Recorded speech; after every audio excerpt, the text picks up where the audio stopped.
Sir Marut ಅಂತ ಹೇಳ್ಬಿಟ್ಟು ದಾವಣಗೆರೆ ದಕ್ಷಿಣದವ್ರೇನಾ? ದಕ್ಷಿಣದವ್ರು ನಾವು. ಸರ್ ಎಲೆಕ್ಷನ್ ಹೆಂಗೈತಿ ಈಗ, ಹೆಂಗೆ ನಡೀತೈತೆ? ಎಲೆಕ್ಷನ್ ತುಂಬ ಜೋರಿದೆ. ಇಬ್ಬರು ಕಡೆಯಿಂದನೂ ತುಂಬ ಒಂದು ಅಧಿಕಾರದ ಬರ್ತಿದೆ, ತುಂಬ ಜೋರ ಇದೆ. ಇವತ್ತು ಬೇರೆ ಸದ್ಯ ಸಿ ಎಮ್ ಬೇರೆ ಬರ್ತಿದ್ದಾರೆ ಕಾಂಗ್ರೆಸ್ ಪರವಾಗಿ. ನೋಡ್ಬೇಕೇನೇನಂತ. ಇನ್ನು 7 ದಿನ ಐತೆ, 7-8 ದಿನ ಐತೆ ಪ್ರಚಾರಕ್ಕೆ. ಇಷ್ಟರಲ್ಲಿ ದಾವಣಗೆರೆಯಲ್ಲಿ ದಕ್ಷಿಣದಲ್ಲಿ ಯಾರು MLA ಆಗ್ತಾರೆ ಅನ್ನೋದು ಡಿಸೈಡ್ ಆಗ್ತದೆ. ಯಾರು ಆಗ್ತಾರೆ ನಿಮ್ಮ ಪ್ರಕಾರ? ಸರ್ ನಮ್ಮ ಪ್ರಕಾರ ಅಂದ್ಬಿಟ್ಟು ಯಾರು ಆಗ್ತಾರೆ ಅಂತ ಹೇಳಕ್ಕೆ ಬರೋಲ್ಲ. ಬಟ್ ಹೆಂಗೆ ಗೊತ್ತಾ, ಹೊಸದೊಂದು ರಾಜಕೀಯ ತಂದರೆ ಚೆನ್ನಾಗಿ ಉತ್ತಮ ಅನಿಸುತ್ತೆ ನಮಗೆ.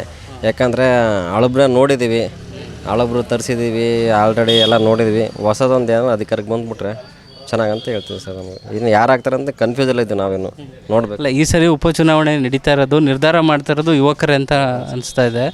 ಯುವ ಮತದಾರರ ಒಲವು ಯಾವ ಕಡೆ ಇದೆ ಅಂತ? ಕಾಂಗ್ರೆಸ್ ಕಡೆ ಇದೆಯಾ, BJP ಕಡೆ ಇದೆಯಾ ಅಂತ? ಆಲ್ಮೋಸ್ಟ್ ಯುವಕರ ಮತಗಳು ಸರ್ ನಮ್ಮ ಕಡೆಯಿಂದ ಏನಂದರೆ BJP ಬಂದರೆ ಚೆನ್ನಾಗಂತ ಹೇಳ್ತೀವಿ ಸರ್. ನಾವು BJPನೇ ಬರ್ಬೋದಂತ ನಾವು ಹೇಳ್ತಿದ್ದೀವಿ.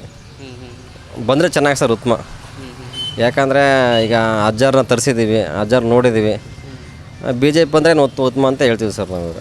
ಇಲ್ಲ, ರಾಜ್ಯದಲ್ಲಿರೋದು ಕಾಂಗ್ರೆಸ್ ಗೌರ್ಮೆಂಟ್ ಅಲ್ವಾ? BJP ಬಂದರೆ ನಿಮ್ಗೆ ಖುಷಿ ಆಗುತ್ತೆ ಸರ್? ನಮಗೆ ನಾವು ಮೇಲ್ಗಡೆ ನೋಡ್ತೀವಿ ಸರ್. ಬಟ್ ಉತ್ತಮ ನಮ್ಮ ಕಡೆ ಬೆಳವಣಿಗೆ.